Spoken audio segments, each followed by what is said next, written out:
मलिक रियाज, मेरी गवाही और हमारा प्यारा पाकिस्तान। के बच्चे की हरामजादे की ये बच्चे हरामजादे किसी बच्चे की बच्ची को दलाले हुए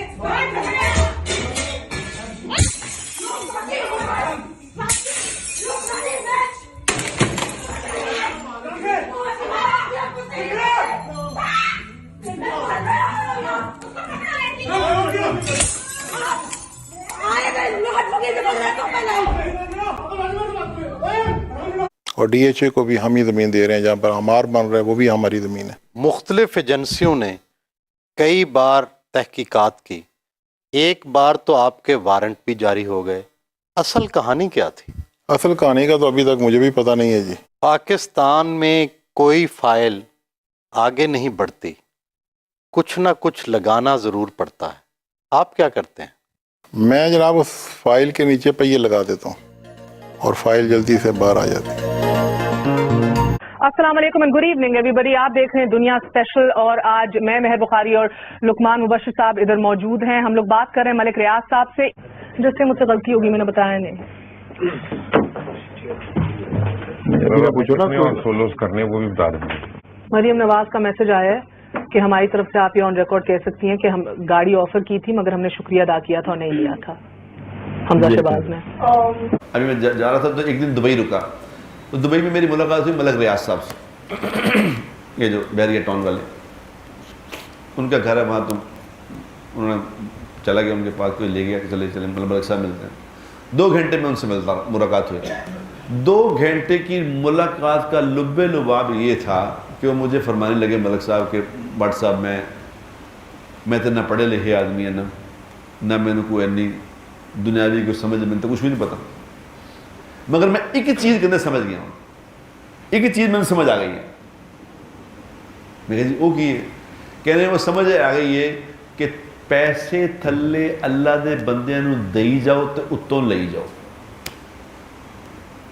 सिंपल फॉर्मूला। मैंने उनसे कहा, मैं कहा मलिक साहब आप जो ये बात कर रहे हैं, आपको पता नहीं पता है कि नहीं पता, ये अल्लाह के नबी के फरमान के मुताबिक कर रहे हैं आप।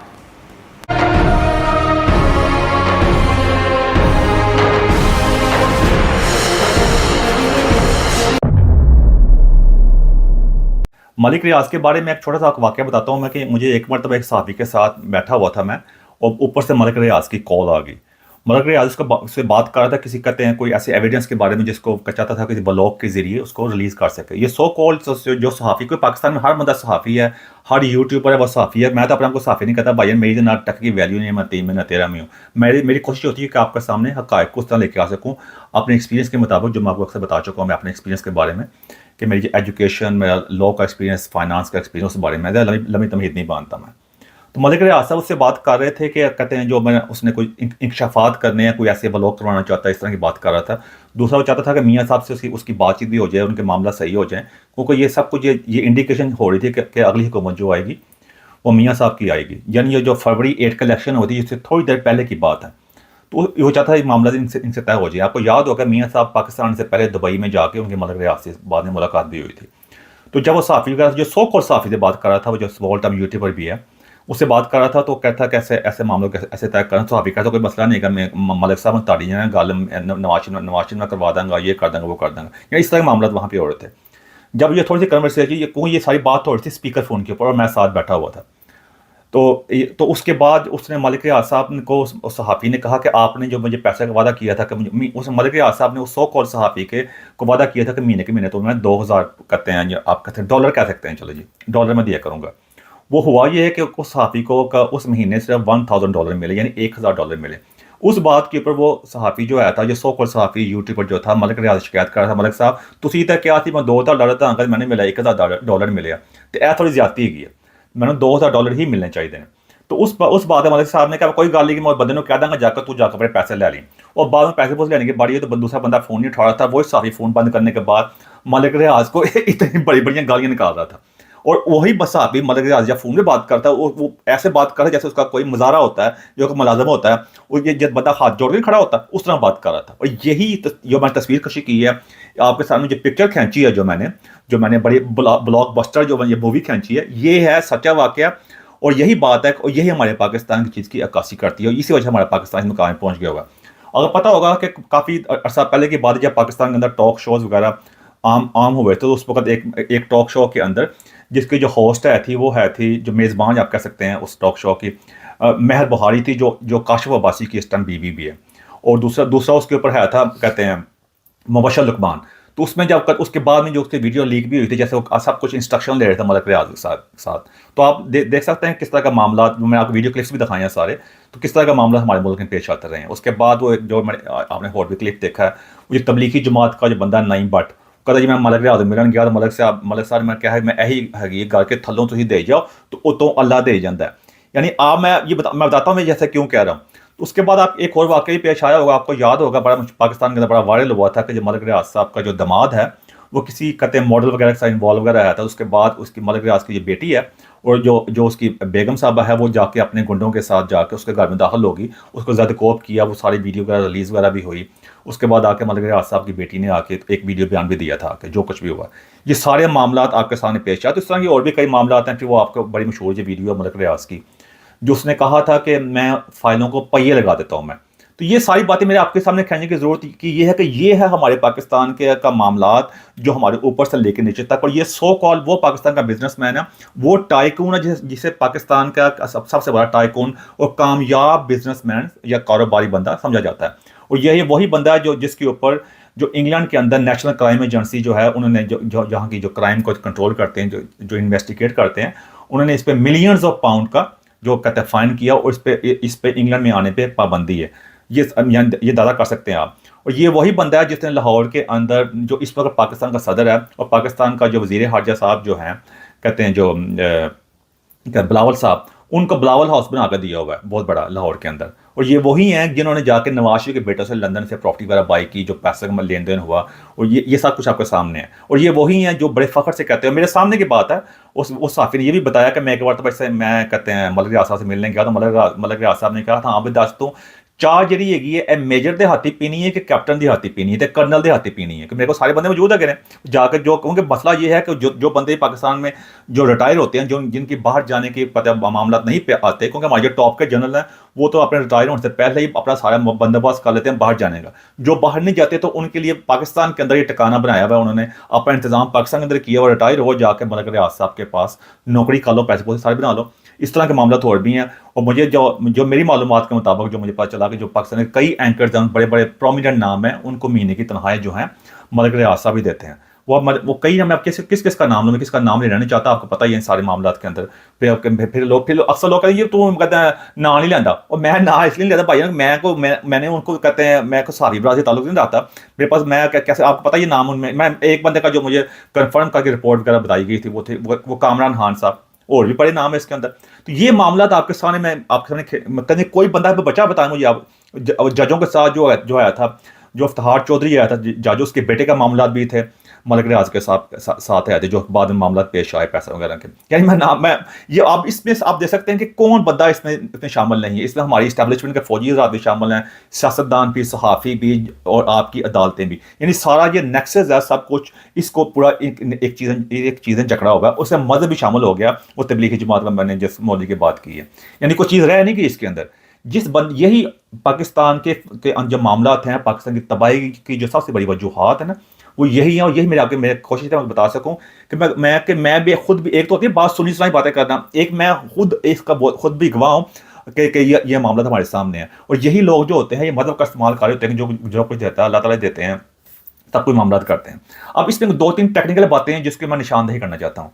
देखिए, मेरी मुकम्मल वीडियो मौजूद है, आप जाकर यूट्यूब पे चेक कर सकते हैं, जिसमें मैंने कंपैरिजन किया है कि बाहर के बिजनेसमैन का जो पाकिस्तान उनमें और हमारे मामला में क्या फ़र्क है। जमहूरियत के बारे में मैंने कंपैरिजन किया हुआ है, वो भी आप चेक कर सकते हैं फ़र्क क्या है। और मैंने ये बताने की कोशिश की है कि एक निज़ाम पे कायम रहो, या चाइना वाला निज़ाम ले आओ, या कम अज़ कम इंडिया के तरह की जमहूरियत ले आओ, आपका फैसला आपने क्या करना चाहते हैं। जो मैंने मामला किए हैं कि देखें, टेक्निकल बात उनका ये है कि जब भी आप किसी मुकाम पे पहुंचते हैं ना, देखें दुनिया में, मैं ये नहीं कह रहा कि बाकी बिजनेसमैन दुनिया के अंदर वो करप्ट नहीं है, करप्शन हर जगह होती है भाईजान, लेकिन कुछ एक होती है रेड लाइन, जो बार बार मैं कहने की कोशिश कर रहा था, जब रेड लाइन क्रॉस होती है मामला उस वक्त खराब होते हैं। तो मैंने जो बात करनी टेक्निकल जो बारे में मैं बात करना चाहता हूं मैं आपको, ये होती है कि जब आप मैं मैनेजमेंट में रह चुका हूं, मैं एक्सपीरियंस, मेरा इंटरनेशनल बैंकिंग का एक्सपीरियंस है, लॉ का एक्सपीरियंस है ना, जो आप मैनेजमेंट में जाते हैं ना, मैनेजर जब कामयाब मैनेजर जो होते हैं वो ये होते हैं कि वो हर मामलात में आगे नहीं आते, जैसे पाकिस्तान पंजाबी में कहते हैं हर बात में आके मामे नहीं बन रहे होते, हर बात में। हमारे सियासत में चेक कर लो, हमारे chief of the army staff आके बड़े बड़े तकरीरें कर रहे होते हैं, हमारे जो शहबाज शरीफ साहब, जो वज़ीर आज़म साहब हैं, जो वज़ीर आला भी होते थे, वो भी हर जगह जाकर थोड़ी थोड़ी बात क्रेडिट को लेने के लिए, ताकि कोई किसी और को क्रेडिट मिल जाए। कोई इतनी छोटी सोच है, ये छोटी सोच के मामला आते हैं हर जगह जाके। हमारे इस वक्त भी जो वज़ीर आला साहब हैं, मरियम नवाज साहब, बाकी भी सारे चेक कर लो, सारे निके निके काम के लिए आगे खुद ही तकरीरें कर रहे हैं, खुद ही आके, यानी कोई किसी और बंदे को छोटी सी बात के लिए भी यही क्रेडिट किसी और क्रेडिट मिल गया। और यही सबसे बड़ा मैनेजमेंट का फेलियर है, छोटी सोच है। और ये छोटी सोच के लोग जो हैं ऊपर आके बैठे हुए हैं, फिर अक्सर पता कर दिया ये बंदा जो अमीर होता है, ये मतलब अल्लाह की देन है, हमारी किस काबिल नहीं है, ये सारी बातें कर रहे होते हैं। भाई देखा जाए तो ये बात है कि अल्लाह की रहमत है कि मैं पैसे ऐसे कह रही है, हमारे एक आम सा एक डायलॉग है, अल्लाह की रहमत है कि। और भाई इसका मतलब ये है कि जो नॉन मुस्लिम लोग हैं, जो दुनिया के अमीर तरीन इस वक्त इलॉन मस्क है, और जो दुनिया का अमीर तरीन बंदा, बाकी जो लोग हैं उनके पास पैसे कहाँ से आ गए फिर? उनको शैतान की देन है भाई। अल्लाह जो रब्बुल आलमीन सब कहता हूँ, सबका रब है भाईजान। ये हमने अपने आप धोखाधड़ी है। जो बार बार मैं बात करूं टेक्निकल पॉइंट के भाई, वो होता है कि मैनेजमेंट के कुछ असूल होते हैं। जब किसी मुकाम पे पहुंचते हैं, आप हर जगह पे आके मामे नहीं बन रहे होते हैं, आप खुद आगे नहीं आ रहे होते, आपने आगे बंदे रखे होते हैं, आप पर्दा स्क्रीन से पीछे होते हैं, आपका नाम भी नहीं होता। सबसे बड़ा ये असूल होता है, मैं मैनेजर भी रह चुका हूँ, कोई आप हर चीज को जब खुद डील करेंगे आप एग्जॉस्ट होंगे। एग्जॉस्ट का मतलब है आप बिल्कुल थक जाएंगे, आप आपका ज़हन भी इस काबिल नहीं रहेगा, आप मामला को सही अंजाम नहीं दे सकेंगे। बेहतरीन मैनेजर या ऑनर्स कोई भी जो होते हैं ना, वो वही होते हैं जिन्होंने सही बंदे आगे लगाए होते हैं, जो उनको आकर रिपोर्ट दे रहे होते हैं, उस रिपोर्ट की बुनियाद के ऊपर वो तजिया करके आगे इंस्ट्रक्शन जारी कर रहे होते हैं। यहाँ मतलब सब चेक कर लो जी, मैं तो खुद अपनी गवाह बता रहा, गवाही मेरी तो गवाही है ना। मेरे सामने स्पीकर फोन पे वो जो एक छोटे से जिसकी टके की जिसकी वैल्यू नहीं है, उस जैसे बंदे के साथ वो $1000 $2000 के उसको पैसे देने के लिए की बातचीत कर रहा है। भाई तुम्हें ऐसी बातें करने की क्या जरूरत है? तुम अगले किसी बंदे को डील करवाओ, तो खुद अपने आप को इस पोजीशन पे लेके आ रहे हो, इस मामला के अंदर आकर, इस छोटे मामला के ऊपर आकर के पैसे देने की बात कर रहे हो। यही सबसे बड़ा अलमिया है। ये उस बिजनेस टाइकून की बात कर रहे हैं जिसका पूरी दुनिया में पाकिस्तान के एक सबसे बड़ा बिजनेसमैन टाइकून समझा जाता है, एक बहुत बड़ा एक चीज कामयाब बिजनेसमैन समझा जाता है। या आप दादा कर सकते हैं कि उसका आप लेन देन का मामला चेक कर लें, उसका रहन सहन चेक कर लें, उसका जो मामला पेश आया, मैंने पहले एग्जांपल दी है, जो उसकी बेटी का जो दामाद आया था, वो जब किसी कहते हैं किसी मॉडल के साथ आया था, तो जाके मॉडल को मारने चले गए थे। भाई अपने बंदे को संभालो, पर तेरा बंदा उठे गया सी भाई, तू जाके मसला ये है ना, वो खुद भी इस काबिल नहीं, जब तो तू तलाक ले, इतनी तो आप गैरतमंद हो, जो तुम्हारा बंदे ने तुम्हारे पे चीट किया, तुम्हारी धोखाधड़ी की, इससे बड़ी बात किसी औरत के लिए क्या हो सकती है? तुम तलाक ले लो भाई, जान छड़ाओ उसके साथ, अपनी इज्जत से रहो। लेकिन वही मैं बता रहा हूँ कि ये मामला आता है, ये लोग वो लोग हैं जो इस काबिल नहीं थे। ये हमारी एस्टेब्लिशमेंट का सबसे बड़ा कसूर है। सबसे पहले आजकल क्यों ये बात हो रही है ना कि इसको कहाँ से कहते हैं, जो यूएई में बैठा हुआ इसको पाकिस्तान में लेके आया जाए और मामला चलाया जाए, जो बहरिया टाउन का चक्कर सारा कुछ है। इसके बारे में आशर अजीम जो कनाडा बैठा हुआ, उसने भी घर वगैरह फ्लैट वगैरह लिया था, वो भी गैप गुब हो गया। जो मामला आता है यहाँ आपके सामने है, इसको ऐसे मामला किए जाए। भाई ये हमारी एस्टेब्लिशमेंट का, मैं पहले कहा कि जाके सबसे पहले तो अपने कहते हैं अपनी मंजी थले डांग फेरी दी, फिर अपने पहले मामला पहले ठीक करो ना। अब इसमें दो, मैं जैसा पहले कहा, एक तो ये छोटी सोच के लोग, क्योंकि हमारी एस्टेब्लिशमेंट शुरू से उन लोगों को सामने लेके आए हैं कि जिनकी सोच छोटी, मामलात करने में बिल्कुल फारग, ताकि उनको आसानी से कंट्रोल कर सकें। और इसी वजह मुल्क का बेड़ा गर्क हुआ है। नवाज शरीफ को इस तरह बाइट लेके आए, वो जिसकी काउंसलर की वैल्यू नहीं थी, बात करने में नहीं आती थी, उसको उठाकर पकड़ के उन्होंने पहले वज़ीर आला लगाया, फिर वज़ीर आज़म बनवा के जो मामलात किए, वो जाके जो लिफाफा कल्चर लेके आया सहाफ़ी के अंदर, जो मामलात किए, आज वही पूरा मुल्क भुगत रहा। वही लोग हमारे ऊपर दोबारा फिर आके बैठ गए, जिनको एक जब इनका दिल करता है वो कहते हैं ये मुल्क के लिए ठीक नहीं है, ये गद्दार है, ये वो है।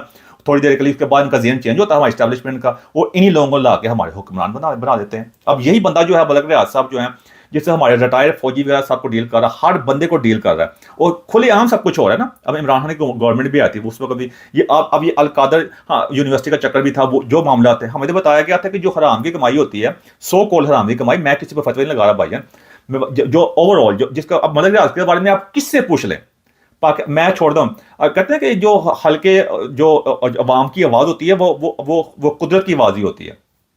किसी बंदे से पूछ लें, आपको 99.9% 99.99% लोग यही कहेंगे मलिक रियाज की सारी कमाई जो है 2 नंबर हराम की है। यही ना कहेंगे ना आपको। मैं अगर गलत नहीं कह रहा तो, अगर मैं गलत कर तो माफी चाहता हूं मैं। तो वो हमें तो यही कहा गया जो हराम की कमाई के साथ जितने बच्चे काम करें उनका कोई फायदा नहीं होता, उसका कोई स्वाब नहीं होता, उसको अल्लाह ताला को आपके हराम की कमाई के पैसे नहीं चाहिए। ये हलाल के जो रिज़्क होता है उसका 1 रुपए की अहमियत जो होती है वो अरबों से ज़्यादा होती है, अगर मैं गलती नहीं कर रहा हूँ। ऐसी बात ही ना, ये चीज़ है। और यहाँ पे बैठ के यहाँ उसके नाम के ऊपर अल कादर यूनिवर्सिटियाँ बनाई जा रही हैं, लोग अपने घर बनवा रहे हैं, ये लंगर खाने खुलवाए हुए हैं, ये ड्रामेबाजियाँ सारी। ऐसी ड्रामेबाजियाँ आप बाहर के मुल्क में नहीं देखेंगे कि जिस तरह मैंने पहले बताया, मेरी वीडियो ऑनलाइन मौजूद है, बिल गेट्स वगैरह, रतन टाटा इंडिया का, इस तरह का मामला, उनकी ये सोच नहीं है। यहाँ पे क्या है कि 2 नंबर कमाई करो, जिस तरह बहरिया टाउन टाइप के नाम पे बनाए हुए हैं, वहाँ एक ज़बरदस्त ये मस्जिद बना दो। बड़ा जगह काम करता हमारा रियाज साहब ने, मस्जिद भी बनाती है, बस अल्लाह ताला भी, अल्लाह ने खुश करता है। यानी ये इंसानों को भी धोखा दे रहे हैं और खालिक को भी धोखा दे रहे हैं। ये दोनों काम इकट्ठे कर रहे हैं और समझते हैं कि हम सियाने हैं, 1.5 सियाने हैं। मसला यही सबसे बड़ा मसला है। और यही वजह है कि जिसकी वजह से वो बंदा इतना बड़ा लार्जर देन लाइफ करैक्टर बन चुका है, तो जिसकी वजह से कोई बंदा उसके बारे में खुल के बात करने को तैयार नहीं है। और पूरा पाकिस्तान की बदनामी, कितनी बड़ी बदनामी हुई जब इंग्लैंड ने उसके ऊपर ये 100, अगर मैं गलती 190 मिलियन पाउंड का जो उसको कहते हैं जुर्माना वगैरह हुआ, जो पैसे पकड़े उन्होंने मनी लॉन्ड्रिंग के चक्कर के अंदर, उस पर पाबंदी भी लगा दी उसके ऊपर। ठीक है, ये जिसके बारे में तबलीगी जमात वाला कह रहा था, मलिक रियाज साहब कहते हैं थल्लों पैसे दे जाओ उतों अल्लाह दे जाता है। तो मैंने कहा था भाई तुमने उससे ये नहीं पूछा कि तुम इंग्लैंड क्यों नहीं जा सकते। अब जितने मामला पेश आ रहे हैं मलिक रियाज के साथ, ये नासिर भट्ट जो है, ये जो तबलीगी जमात वाला जो है, जाके पूछे ना से जाके, कोई तबलीगी जमात है ड्राई क्लीनिंग की लोग हम रखी हुई है। ये तबलीगी जमात सारे चेक कर लो, इन तबलीगी जमात ने पाकिस्तान को तबाह करने में अहम किरदार अदा किया। अब ये तबलीगी जमात वाले बंदे ही हैं जाके टाउट की तरह हर जगह जाके ना जो 2 नंबरी करो, अक्सर जिससे बड़ी पूछ लो, जो 2 नंबरी करो, सारा पैसा पूसा बना के बाद में अपने जमीर को सही करने के लिए जाकर तबलीगी जमात में जाओ, थोड़ा ड्राई क्लीन होगा, बाहर आ जाओ, याशी है आपकी, नो प्रॉब्लम है, आपको पूछेगा बनी। वो मुनाफिकों दाढ़ी दूढ़ी रख लो, सारे टोपी रखो, बल्ले बल्ले हो जाएगी आपकी। ये सब कुछ हो रहा है और यही मलिक रियाज का साथ चक्कर है। जब मैं टेक्निकल बात बताई है, आज हमारी इस्टेब्लिशमेंट कहती है उनको हमने एक्स्ट्राडाइट करना, पाकिस्तान वापस लेके आना, ये है तो वो है जो मामला पेश आ रहे हैं। और वो खुल के कह रहा है कि मेरे पास बहुत बड़े राज हैं, ये है वो है। अब वो अपनी जगह वो भी ठीक है। अब मसला ये है कि जब आपने एक बहुत बड़ा एक जिन बना दिया हुआ है, उस जिन के पास जो चिराग है उसमें सबकी जान है, वो कहेगा मैं इसको रगड़ूंगा, वो जिन बाहर आ जाएगा मेरे वाला, तो आके कहेगा हाँ भाई दस भाई केरा बंदा है, तो सबके नाम लेगा जाके। अब यही सबसे बड़ी बात है। अब इसमें जो फाइनल इस बात में बात करूंगा, अब एक अगर तो हमारी इस्टेब्लिशमेंट जो है अगर वो सिंसियर है पाकिस्तान के साथ, हमारे ताकतवर अफराद सिंसियर है, तो उससे भाई एक दो जिसके नाम आते हैं आने दें। अगर आपको एक बंदा पूरी मुल्क को, रियासत को ब्लैकमेल कर रहा है और इसमें अगर वो उसका सही सबूत भी है, नो प्रॉब्लम होती है। क्योंकि यही चीज़ें होती हैं जो हिस्टोरिकली तौर पे किसी मुल्क को, किसी तारीख को, किसी शख्स को, किसी माशरे को रीडिफाइन करती हैं, उनकी डायरेक्शन को बनाती हैं या तो डायरेक्शन वो चेंज कर देती हैं। अब तो ये मौका जो आ गया हुआ, अगर वो कहता है उसके पास सारे सबूत है, मैं तूफान बर्पा कर दूंगा। और इमरान खान का जबरदस्त सही बयान आया, देखा जाए अगर आप लाइक करें ना लाइक करें, कि सबके नाम लो ऑफिस जाके, भी लेना चाहिए इसको नाम। अगर ये तो बात है, एक तरफ हर जगह मतलब पता क्या हो चुका है, एक तरफ मजहब का इस्तेमाल हर जगह जाके मुनाफिकों की तरह, जिसकी कोई इंतहा कोई नहीं है। और इनकी ऑडेसिटी ये है कि मजहब का नाम इस्तेमाल कर रहे होते हैं और मजहब के सारे उसके खिलाफ बातें कर रहे होते हैं सारी जाके। अब ये सबसे बड़ी बात है और कोई बंदा भी खुल के बात करने को तैयार नहीं है। कोई भी तबलीगी जमात वाला आके बात करे ना जिनके साथ जाके, वो तारा जी मेरी बड़ी बड़ी बातें करता है, इमरान खान को सलूट पेश करता था आके, वो आज खुद गायब है। यही सबसे बड़ा मसला है। तो मैं फाइनली ये कहूंगा कि हमारी इस्टेब्लिशमेंट जो है अगर वो सिंसियर है मुल्क के साथ, आने वाली नस्लों के साथ सिंसियर है, तो इनको सारे नाम लेने दें, चैलेंज पेश करें। ठीक है जी, तुम सबके नाम लो, हमारे लोगों के भी नाम लो। अगर उसने गलत काम किया, हम एक दफ़ा चाहते हैं थोड़ी बाल सफाई हो, एक दफ़ा सबके सामने नाम हो, ताकि सिस्टम को रीसेट किया जाए। क्योंकि जब भी होता है कि जब भी आप मोबाइल का दौर है, सब कुछ आपको पता ही है, जब मोबाइल से काम ना कर रहा हो, सिस्टम सही काम ना कर रहा हो ना, तो सबसे पहले जो मैन्युफैक्चरर जो होता है, जिसमें जो उनकी जो इंस्ट्रक्शन होती है वो यही होती है कि इसको रीसेट करो, यानी सारा सिस्टम जो है ना दोबारा नया शुरू हो। तो ये पूरा पाकिस्तान का सिस्टम जो है इसको रीसेट करने की जरूरत है। जिसके पास जो है ना सब कुछ खुल के एक मरतबा बयान कर दे, वो कहते हैं जो कटी कटा निकला एक दफा। ये मसला है। अगर जब तक हम ये इसी तरह मामला करते रहेंगे, चीज़ों को अंडर द कारपेट कहते हैं ब्रश करते रहेंगे, मामला कभी ठीक नहीं होंगे। आज मलिक रियाज, कल कोई और बंदा आ जाएगा, उसके बाद कोई और बंदा आ जाएगा, इस तरह मामला चलते रहेंगे और कभी भी हमारा मुल्क जो होगा, दुनिया में जितने पाकिस्तानी हम सारे हैं, कभी फ़ख्र के साथ, अपनी इंटेग्रिटी के साथ और सेल्फ स्टीम के साथ कोई बात नहीं कर सकेंगे। ये इज़्ज़त नफ्स की बात होती है, सारी रेपुटेशन की बात होती है। तो ये सारे मामला आता है। तो मलिक रियाज के बारे में मैं बताया कि मलिक रियाज के जो कोई यानी हर बंदे को उसने काना किया हुआ, हर मामला तक छोटे से लेकर बड़ा तक, यानी जेहन के छोटे जेहन के ज़्यादा कर सकते हैं। ये छोटे जेहन के लोग ही ना कि छोटे छोटे बंदे के साथ एक आम की जगह टकी वैली नहीं है, उसके साथ भी डीलिंग करने की बात कर रहे हैं। और chief of the army staff का जैसे बंदे को भी खुद ही बंदा डील करी जा रहा है। ये दादा कर सकते हैं कि यही सबसे बड़ी अलमिया है। ये अफसोस का मकाम और खसरे मकाम भी है। और पाकिस्तानी कौम के लिए एक ये ज़बरदस्त एक कहते हैं एक सच्ची कहानी वाली मूवी ना, अक्सर मूवी आती है सच्ची कहानी पे मबनी किताब या कहानियाँ, ये आपके लिए एक बड़ी सच्ची कहानी है। इसी में आप सब कुछ लर्न कर सकते हैं। अपने माशरे के अंदर बहुत बड़ी तब्दीली आ सकती है हमारे सियासत के। लेकिन अगर तब्दीली लाने वाले तब्दीली लाना चाहें तो क्योंकि वो तो तब्दीली ले कहते हैं अपनी मर्जी के लिए, जब तब्दीली उनको पसंद नहीं आती तो उसी तब्दीली को मलिया मेड करके वो जो पुराने लोग होते हैं वापस ले आते हैं, जो आज हमारे पाकिस्तान में हुआ है। तो ये मेरी आपके सामने मेरी कोशिश थी कि आपके सामने थोड़ा सा हक़ाइक़ लेके आ सकूँ, थोड़ा बता सकूँ कि पाकिस्तान के मामला क्या हैं, कैसे कैसे लोग जो हैं हर फील्ड में बैठे हुए हैं और मुल्क को, निज़ाम को, जिससे मजहबी आजीता, माशरती निज़ाम, कानून, माशरा, सोसाइटी, एवरीथिंग को कैसे हमने एक गला सड़ा माशरा बना दिया, जिससे इतनी बदबू आ रही है कि उससे ना सिर्फ पाकिस्तान के अंदर बदबू फैल चुकी है, सांस लेना मुश्किल होया हुआ है, बल्कि पूरी दुनिया में भी अब इसकी बदबू जो फैलती जा रही है। कई मामला ऐसे इस तरह के मामला में हम आ चुके हुए हैं। अब ये हमारी ताकतवर हज़रात पे ऊपर ही है भाई। मैं क्या कह सकता हूँ, मेरी तो ना वैल्यू ना, मुझे तो बहुत ज़्यादा बंदे देखते हुए नहीं है। लेकिन मेरी कोशिश यही होती है कि आपके सामने सच लेके आ सकूँ। शायद एक बंदा क्यों ना देखता हो, खुद ही को कर बुलंद इतना कि हर तकदीर से पहले खुदा बंदे से खुद पूछे बता तेरी रज़ा क्या है। एंड होगा मेरे को ऐसी बात जब क्वेश्चन लगी उसे मदद चाहता हूँ मैं। Thank you very much.